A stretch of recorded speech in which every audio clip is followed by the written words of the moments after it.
जूनागढ़ में बीते काफ़ी वक्त से अवैध तौर पर लारी गल्ले और ठेले का अतिक्रमण किया जा रहा है, जिसकी वजह से ट्रैफिक की समस्या बढ़ रही है और लोगों को दिक्कतें हो रही है।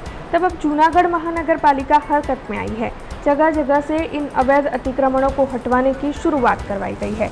गांधी चौक से रेलवे स्टेशन तक के सभी लारी गल्ले और ठेले जूनागढ़ महानगर पालिका ने दूर करवाए हैं।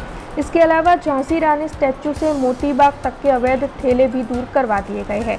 आगे भी जूनागढ़ महानगर पालिका की टीम इस मामले में कार्य कर रही है। नगरपालिका दबाण हटाव शाखा द्वारा छेल्ला 4 दिवसथी महानगरपालिकाना मुख्य रोड पर के ज्यां रोडनी बंने साइड लारी गल्ला पाथरણા के अन्य प्रकारना दबाणों थकी ट्राफिकमां जे अडचणरूप थाय छे ए हटाववानी झुंबेश शरू करवामां आवी छे।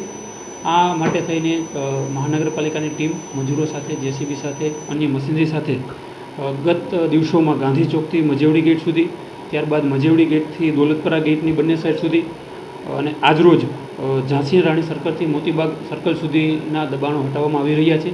આજરોજ પણ અંદાજે 30 જેટલા દબાણો હટાવવામાં આવ્યા છે। આ સિવાય અગાઉના 4 દિવસોમાં 60થી વધુ દબાણો રોડની બંને સાઈડથી હટાવવામાં આવ્યા છે। આગામી દિવસોમાં પણ રોડની બંને સાઈડ જે ટેમ્પરરી કે પરમેનન્ટ દબાણો હશે કે જે રોડમાં ટ્રાફિકમાં અડચણરૂપ હશે તે મહાનગરપાલિકા દ્વારા હટાવવામાં આવશે। हमसे जुड़े रहने के लिए हमारे YouTube चैनल को सब्सक्राइब करें और नई वीडियो की नोटिफिकेशन के लिए बेल आइकॉन को दबाएं।